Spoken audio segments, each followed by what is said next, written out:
Hey everybody, how are you doing? Good morning, good afternoon, and good evening, wherever you may be.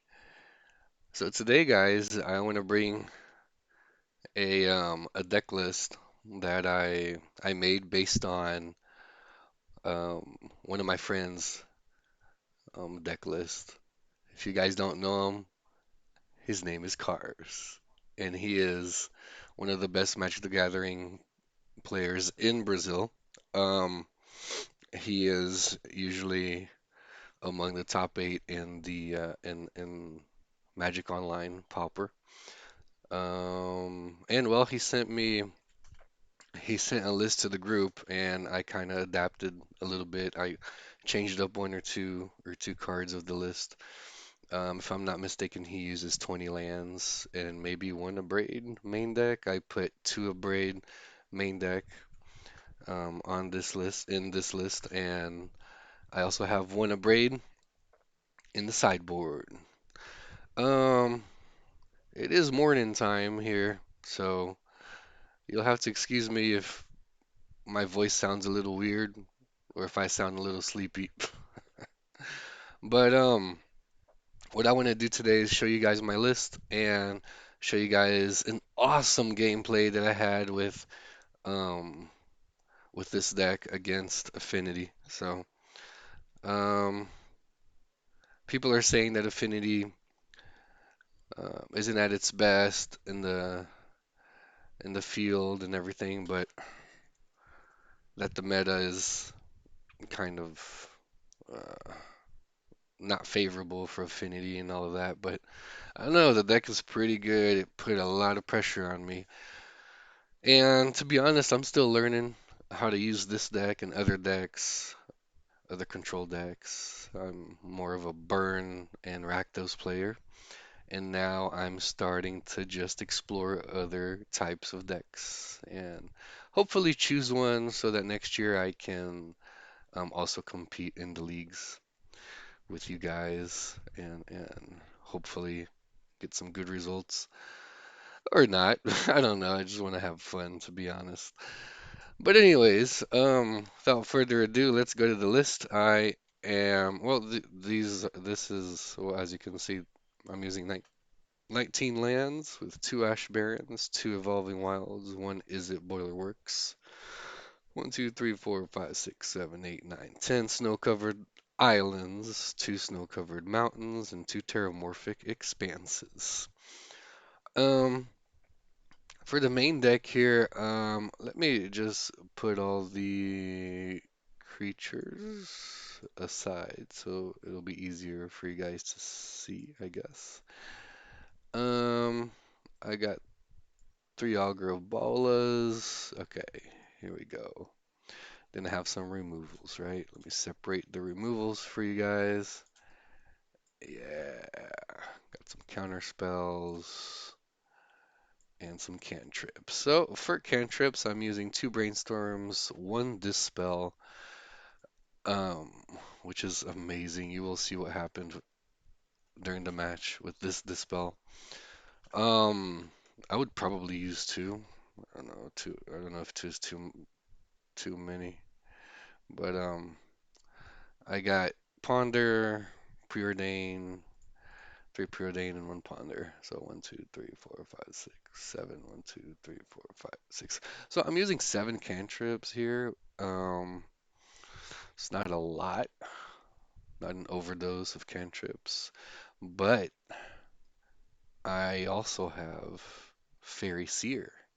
So when you play Fairy Seer, you can scry two, so that helps you control the top of your deck. Kind of a cantrip with a body. So that's pretty cool on the Fairy. I am using four counter spells and two spell pierces. Three fall from favors. I would probably use four if I had the fourth one, but I'm using three.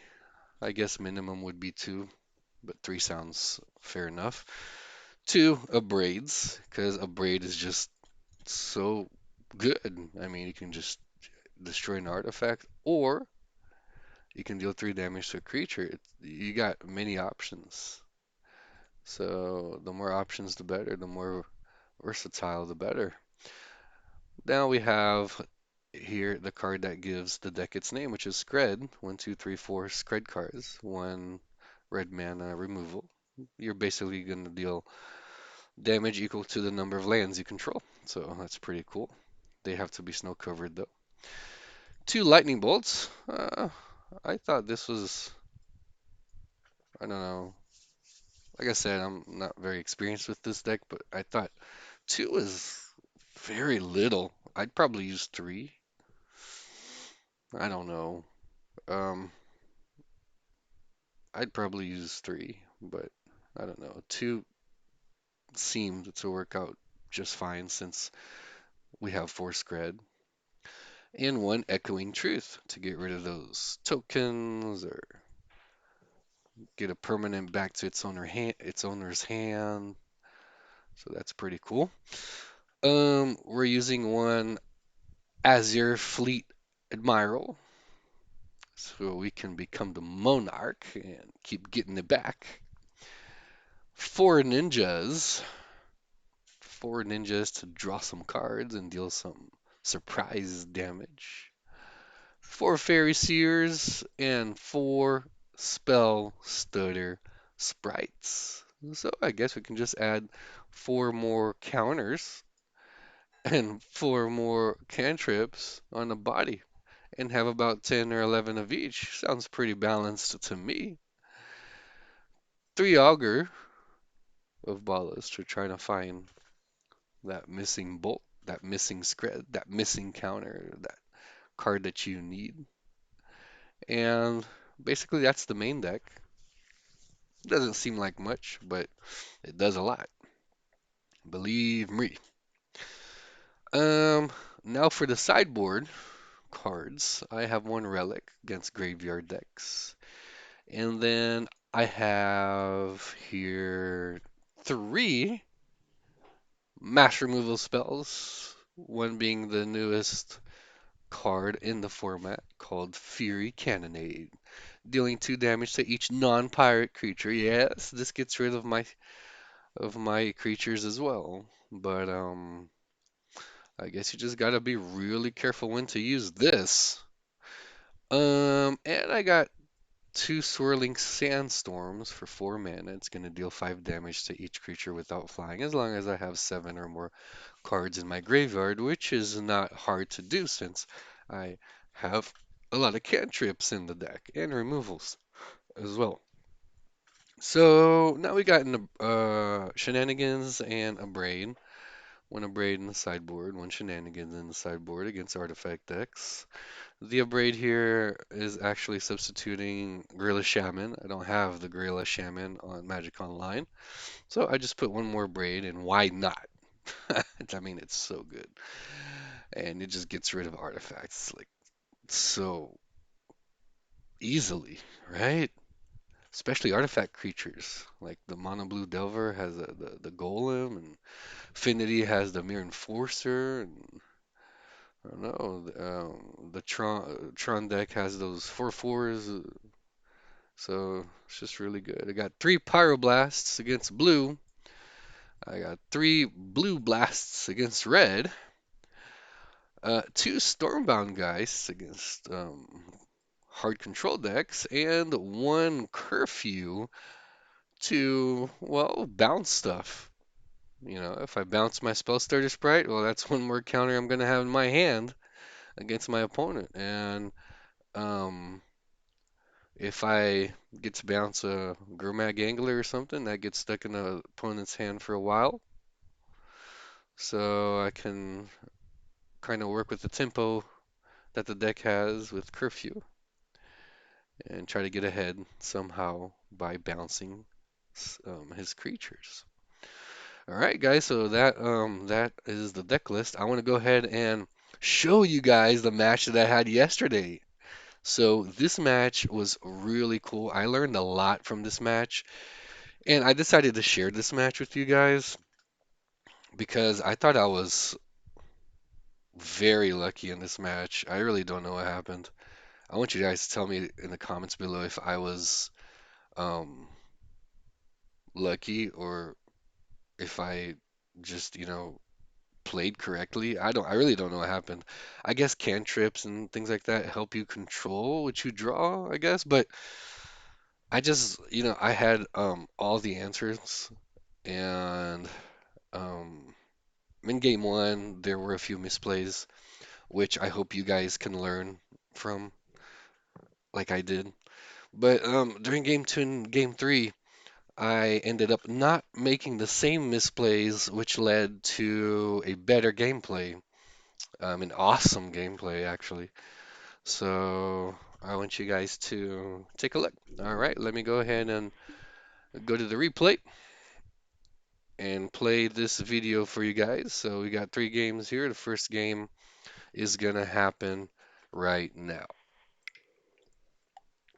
So here we go. So game one, I think I started, so I kept this hand and played a Fairy Seer. Did a Scry 2, kept the counterspell on top, I think. I'm not sure. But I also kept the mountain on top. My Fairy Seer just died to a Galvanic Blast.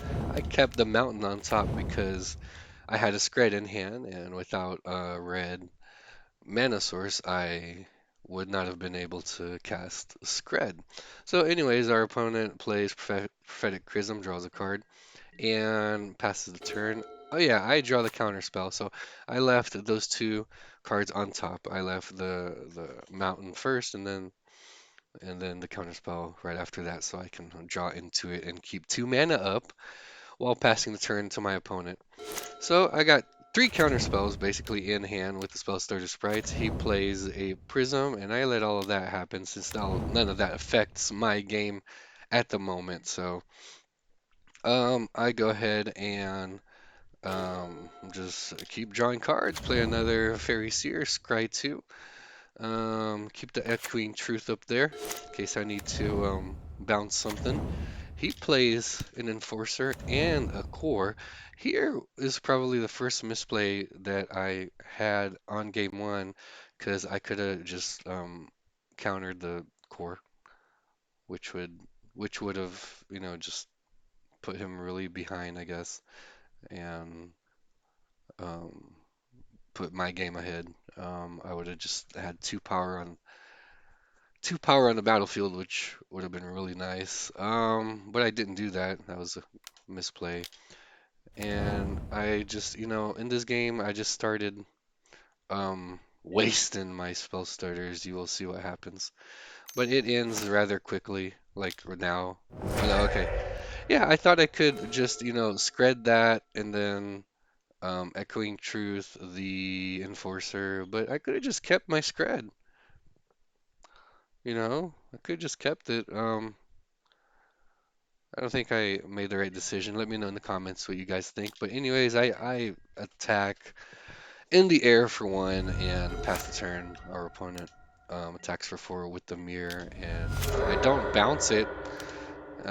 He goes ahead and plays the Frogmite, and I misplay trying to um, counter the Frogmite, thinking I don't know why, thinking I would be able to, but then I noticed that it didn't work. And well, wasted that spell starter. Um, and since he played the Frogmite, I think I bounce his Enforcer now to be able to counter it. Oh no, in the next one, yeah. So I attack for two. I do bounce his Enforcer later on though. I wasn't sure if I was supposed to play the Fleet Admiral here, but I just passed the turn and he attacked for six more. I just take it and bounce the 4/4 play waste basically my other spell starter sprite. Game one is not something you guys should do. What I did in game one is not something you guys should do with the spell starters. You guys should actually try to counter something with it in order for the card not to lose such value like it does when you just play it. Not countering anything, so it was a good lesson learned. Because I lost this game. So 3. Attack in the air for 3. I did bounce the Enforcer to counter it now. He plays a core again, Skyfisher, and then an Atog. When he plays that Atog, I just basically give up because I can't remove it from the game, so I just attack, do the ninja, and try to get anything, but nothing will work against the Atog. I counter another Mirror Enforcer. You will see that Mirror Enforcer will suffer a lot in this game. He suffers a lot because of all the abrades and counter spells and everything. But our opponent has a lot of creatures. It is a creature deck, and it is a tough match for um, blue-red Skred. Uh, but I just conceded since I was gonna get hit by a million from a tug, and I was tapped out. But anyways, that was game one. That was not so fascinating. But game two and game three is awesome.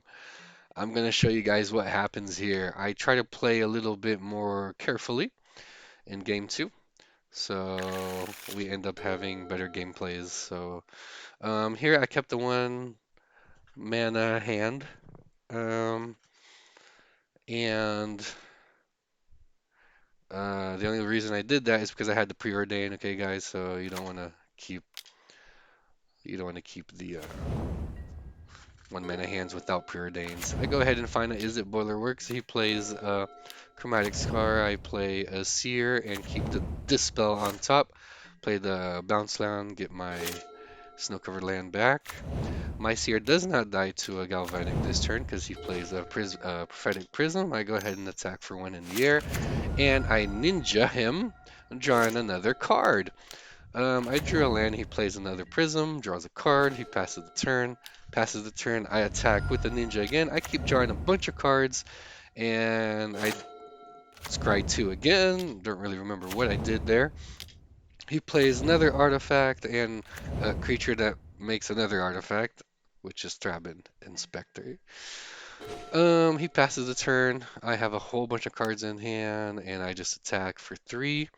Um, as you can see, the game is a little bit different than the first game, thank goodness.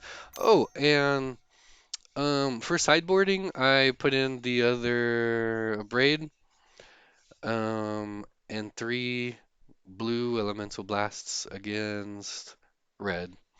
I didn't put any pyroblasts or anything, but I did side out a ninja. I don't really remember. I'm gonna put it in the comments, in the description. But I cited out a ninja, 2 spell pierces, and I think I just played with 61 cards or something. So here, what I do is I just Skred him after combat and play a Fairy Seer. I just Skredded that creature because I I Skredded the Thrabin because I had too many cards in hand. I didn't want to actually discard anything, so um, I really don't recommend Skredding Drabins, but I didn't want to discard anything, and it's a 1 damage clock. It's not so much of a threat as the 4/4s in his deck or the Atog, for example. But the thing about Atog, you can't Skred them because you'll just sacrifice an artifact to pump the Atog, and you will just waste your card. So Braid doesn't work either. My bet here is bouncing the Atog or with Echoing Truth or using using blue elemental blasts. Because it does not matter how much he pumps the Atog, blue elemental blasts or the bounce will get rid of him. Um, so what he does now is the Atog. I try to counter it, but he counters my counter. So the Atog gets into play, which is a problem for me in this deck. Yeah, it's a problem because, um, I can't get rid of it. Like I said, I got two Abrades and two Skreds, but I can't get rid of it. I'm not gonna waste my cards, you know. I do actually make him sacrifice some artifacts during my turn with Skred, just so, you know, he could have less artifacts in play. To pump his Atog later and just win out of nowhere. But anyways, um I just, you know, I start digging with Brainstorm and try to find something to get rid of a Tog. I do find Echoing Truth, so that's really good.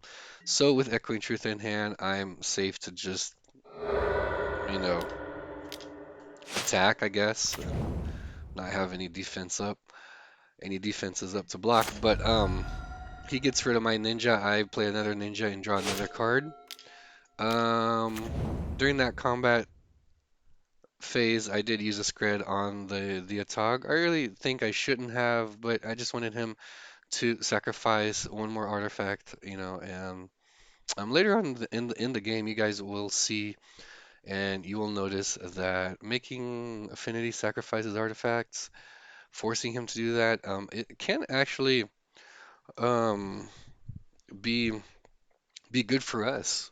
It can be actually be good for us since the less artifacts he has in play, the better it is for us playing against him.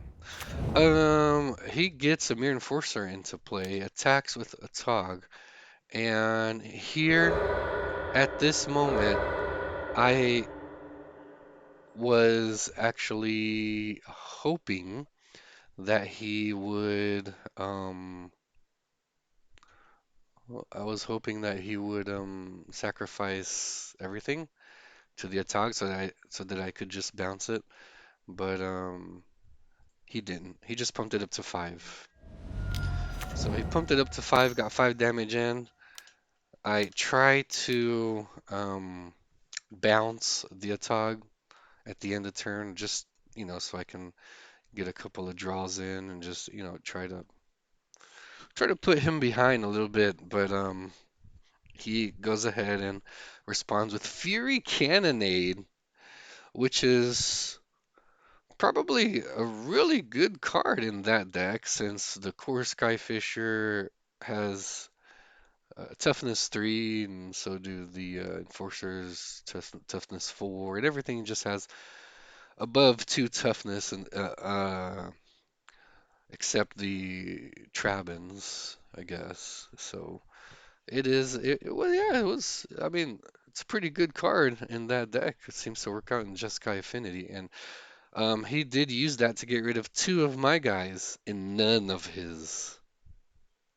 So, good card there.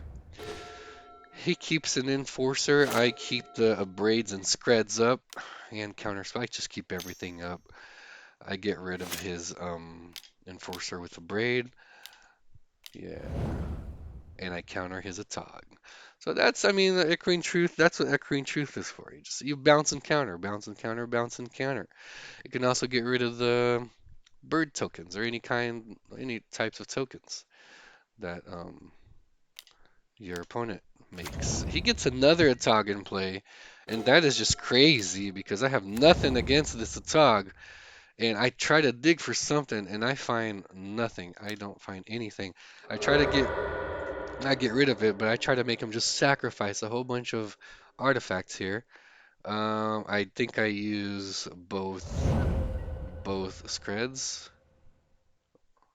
Or no, no, I don't. Okay. So, okay, he plays the Enforcer now, and he keeps putting pressure on me, and my heart was pumping like I had a million miles per hour. So, um, basically, I do have a block here for Tog, which I end up doing. I end up blocking him to not lose. Um, I try to get rid of the Enforcer with the Abrade. He Galvanics me directly. And now what I do is I just play my ninja because I have to, or else I will lose to the Atog. You gotta block the Atog. That's the number one rule. You got to block the Atog or else you'll just lose. Look at all the artifacts he has. All he has to do is sacrifice them and he'll win the game. If the damage gets through, what happens here is I block and he starts sacrificing artifacts to pump his Atog, and he does get rid of my um, ninja, but then I Skred the Atog just to make him sacrifice another artifact and just keep him low on artifacts. And so basically, this Dispel that's been in my hand all game, well, you're gonna see what it's gonna do because it basically saved me since he got rid of my ninja and then he sacrificed a whole bunch of artifacts to probably just, you know, fling me and win the game. But I had a dispel, so I dispelled his fling. Thank goodness I had a dispel, and now the game continues. And incredibly, our opponent has two cards, or yeah, two cards on the battlefield, two manas, two lands, and one card in hand. And incredibly, he is able to come back to the game, and so do I, because both of these decks are really good. And um, I just from here on, I don't know what happened. I guess I just got really lucky starting with that dispel because I go ahead and draw into a seer, as you can see. Then I just scry 2, keep the spell stutter on top so I can draw it next turn and have some protection. He, on the other hand, um, kills my fairy, kills my seer, and plays the land. And once again, he has 0 cards in hand. I keep the spell stutter up this time. I don't just waste it. I keep it up to maybe counter something that our opponent wants to do. I draw preordering and I find a blue elemental blast, which is awesome against this deck. So basically he just plays another land there and passes the turn. Um, I draw another seer, so that's awesome because I keep the bolt and the spell starter on top, of course, because they are really good cards. And what he does now is just draws a whole bunch, plays a land, and passes the turn, I guess. Um, I draw the bolt, and I know I'm gonna have a spell starter next. So, um, he draws more cards with Thoughtcast. He plays some lands. He's already got 3 in hand, so it's pretty good. I draw the other spell starter, and I keep attacking for one in the air. Just trying to get them low for the bolt to finish them out. He finds 2 Mere Enforcers. So right now, I have no idea what to do because our opponent, out of nowhere, just put 8 power on the table, and I couldn't have countered them with Spell Starter. I was holding Spell Starter to counter my opponent, whatever my opponent would do, and it doesn't counter Thoughtcast because it's 5 mana, and it doesn't counter Mere Enforcer because it's 7 mana. Um, I learned that trying to counter Frogmite. But anyways, yeah, it didn't work. And now our opponent has 2 of these. I am thinking of blocking and bolting, but I draw some pretty good stuff. So this is what happens. I draw a shenanigans. Guys, I mean, what's happening? I think I'm gonna play in the lottery or something because wow, just wow. 2 enforcers, just perfect pressure, and then I come back with the perfect top deck draw. There's just one shenanigans. Wow. I draw the shenanigans. I get rid of one of his Mirror Enforcers. And that's why Abrade is so cool as well in this deck. But I get rid of his Enforcers, one of his Enforcers. Here I want to block and bolt, but then I remember that I can get Shenanigans back, so I just end up taking 4 and I go down to 7. Um, he tries playing the Sky Fisher. I try countering it with Spell Starter this time, and he tries countering my Spell Starter, and then now I have an option to counter his red elemental blast with a blue elemental blast or with my spell starter sprite. Those are the options I have. And I choose to use the spell starter to counter his red elemental blast just in case I have to use the blue elemental blast against in a tog. So basically, that's what happens. I counter with the fairy. He's got 0 cards in hand. I get rid of his enforcer. Now I have 3 power on the battlefield in the air attacking. He goes to 5. Bolt almost kills him. He tries playing the Atog, and thank goodness, I have a blue elemental blast. So, um, what happens here is, well, I think he just conceded. But there is game 3. That was game 2.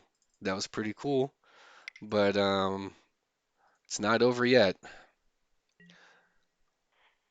So, during game 3, I have a whole bunch of things on my plate, and this game 3 was such a hot potato because my clock was so low and I had the clock against me, I had time against me, and I had the opponent just playing all of these creatures from his Jeskai Affinity deck. And so let's see what happens now. I I think I get kind of lucky as well, but I kept the sideboard the same. I didn't change anything. But anyways, here I keep this hand. Thank goodness I'm keeping my hands because um, I don't like mulliganing, and I wouldn't even know how to mulligan with this deck. But I'm learning. I'm learning. It's a pretty cool deck. I really liked it. And well, our opponent plays a Thrabman, and he starts out really slow, game 3, I think, with the Trabans and just drawing a bunch of cards. I cycle for a snow-covered island. I play the island. Then I just put bolas in place so that he can block the Trabin and get one more card. Thank goodness he did find a brainstorm there. And well, our opponent goes ahead and just draws a whole bunch, and um, Trabin is just a 1 clock, like I said, but we shouldn't how could I say this? We shouldn't underrate Trabin, right? Because he um he can attack, and like we only have 20 life points, and every life point matters, especially when we have to take damage in order to gain some time. So that's why I went ahead and played the Augur of Bolas. That's Portuguese. Sorry. I played Augur of Bolas in order to just keep blocking, and but the truth is I like to cantrip before playing Bolas, so I know that there's something on top of my deck for him to grab for me. So anyways, I play the Seer, cantrip a little bit. There's a red elemental blast there. I think I put the other bolas on the bottom and the elemental blast on top. Since bolas can't really block the 4/4s or the cores. But I keep the blue elemental blast on top, and I pass the turn with spell starter sprite. I don't counter the Trabin because I don't see it as a extreme threat right now, but I do get rid of one, I think, since I do have 3 removals in hand. Um, Okay, I try to brainstorm. He counters my brainstorm, and I get rid of his Trabin just to slow down his clock.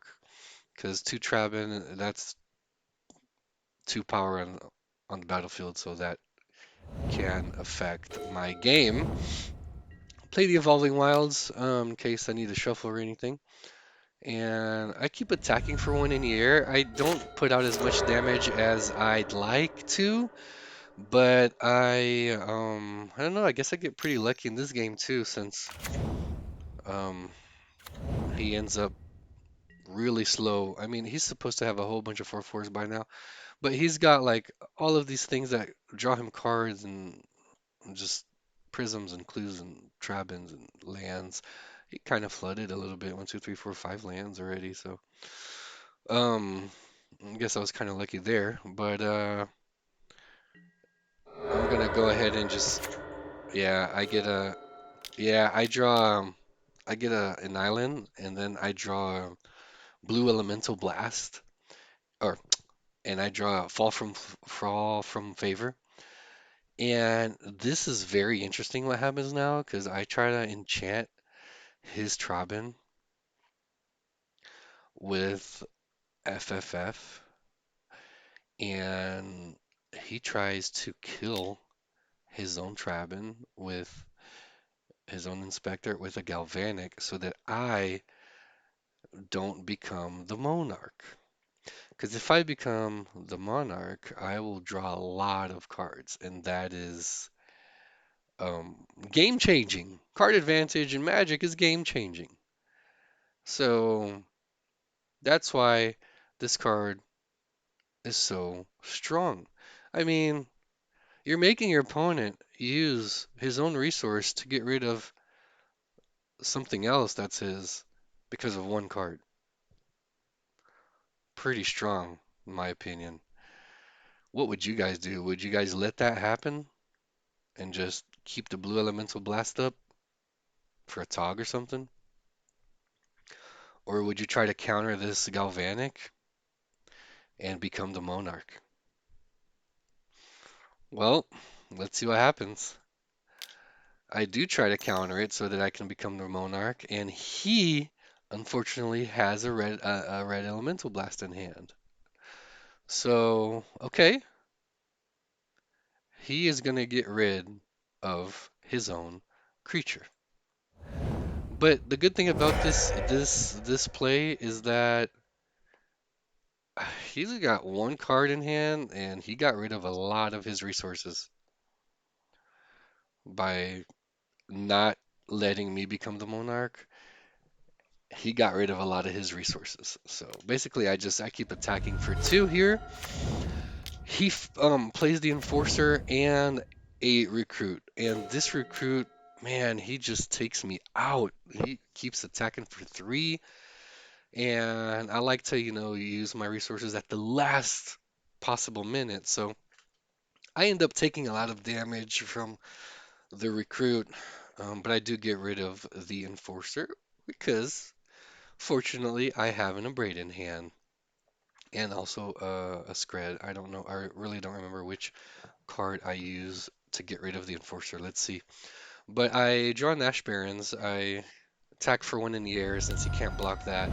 Okay, I get rid of the Enforcer with the Abrade. He attacks for three. I do not block with Augur. I want to keep Augur in play. Um, since just blocking and losing my creature didn't seem good at the time. So he only has one guy. If he's gonna attack for three, I'm gonna attack for two, and we're just gonna keep doing that and just racing. Since I do have Lightning Bolt and other um, things in this deck that can help me win the race. Spellstarter Sprite is one of the cards that will help you win the race because it'll counter a creature or anything and a bolt or anything and put your opponent behind. So basically, I attack for two in the not in the air, but one in the air, one on the ground. Get in for two damage. I got a few too many lands here, but he plays another Trabin, and I don't get rid of his recruit yet. He draws a card. I get a land, I try to just filter my deck better. I draw another Abrade, which is awesome, and my clock is at 4 minutes, so that is complicated, guys. He keeps attacking with the recruit. Now he has an inspector, and I really don't want to use a removal against this inspector. So he basically just shut down one of my creatures to attack. Um, with his inspector, but that's okay. I still have the fairy, and the fairy keeps just taking one out of him every turn. Like Curse of the Pierce Heart, which is um good. Here I think I take three. I go down to 10. I'm using my I'm using all of my life points as a resource here to maintain control and keep my removals in hand. Because I mean, it'll be worse if I take that out and then he plays another Mirror Enforcer. You know, he only played one Mirror Enforcer this game. So if I take out his recruit and he plays an Enforcer, I mean, or two Enforcers, well, that's eight power. That's eight power. That's eight power on the battlefield, and that's just not acceptable against this deck. So I keep attacking for one. Like I said, I'm not getting in the damage that I wanted. But I do hit for one every turn. Here, I go ahead and just take them out because 10 life is already starting to get crucial. So I take them out, and believe it or not, it's 10 to 12. It's not that different of a game, but 10 to 11 now. And I ninja him, so the game becomes 10 to 10. Or no. Oh, okay. Yeah, sorry. So he kind of nades everything, keeping my bolas alive. You see how it was a good idea not to block with the bolas because now bolas is a threat to him. He's the only guy attacking. I play another fairy, keep those two on top, and pass the turn. Well, this was a misplay on game three because I was yielding and I was pressing one, a whole bunch of times, and he unfortunately got to play the Atog. I have nothing against Atog right now, but if I'm not mistaken, there was a card with the Fairy Seer, maybe a Queen Truth. He plays the core, I counter the core. I counter it. Um, yeah, yeah. So, oh yeah, okay. So with the Fairy Seer, I put everything on the bottom, and then this preordain helped me um get back into the game because of my misplay. It helped me get back into the game, finding a blue elemental blast. So, of course, I'm gonna draw the blast here, probably, and get rid of the Atog right now, since yeah, I could have just gotten rid of him and attacked for one more. But I was thinking of holding up the blue elemental blast, guys. That's why I didn't get rid of him now to attack with Augur. But I do get rid of him now because I thought, well, what if he draws a red elemental blast again or a dispel or something? So I get rid of him now. I get rid of the Atog right now. And um well, I got 2 minutes on the clock and I just keep attacking for three. I got three power, got a counter spell, and an Abrade in hand. Good thing I drew that counter spell, guys, because you'll see what's gonna happen. I attack for three. He takes three. He has two in hand. I try to brainstorm, and he answers with a Fury Cannonade, trying to get rid of my two flyers. And I automatically just counterspell that. I ponder into a bolt. I attack for three, and I finish the match with the lightning bolt, everybody. an awesome game which should be shared, which I thought should be shared, especially for someone who's learning how to use the deck. So, um, tell me what you guys think. Tell me what you guys would have, tell me what you would have done and when you would have done it. That'll help me learn how to play the deck better and help other people who are watching this video learn how to play the deck better. Um, Jeskai Affinity puts a lot of pressure. It puts a lot of pressure on you, but people are saying it's not a good deck and everything for the field at the moment, but you saw what happened. Um, Jeskai Affinity plays a lot of creatures, and it's got the Galvanic, it's got the Fleeing, it's got the Atog. Sometimes I don't know, maybe you can draw a very slow hand like this one with a lot of prisms and stuff, but it's still a pretty strong deck. So if you're thinking about getting the Affinity deck for Pauper, the Jeskai Affinity deck is really good. Particularly, I've been using the Timber Affinity with the elf, the green elf. But I do want to try the Jeskai Affinity deck and maybe a variant with the elf, playing a four-colored maybe. That would be interesting. Even more creatures to play, even more 4/4s with core Skyfishers and everything. That would be nice. But anyways, guys, I hope you guys liked this gameplay with Blue-Red Skred. And don't forget to like and subscribe to the channel if you're not a member of the channel yet, if you haven't subscribed yet. I really appreciate it if you guys watched it until here. Um, Thank you very much, and I'll see you guys in the next Magic video. All right, see you later, everybody.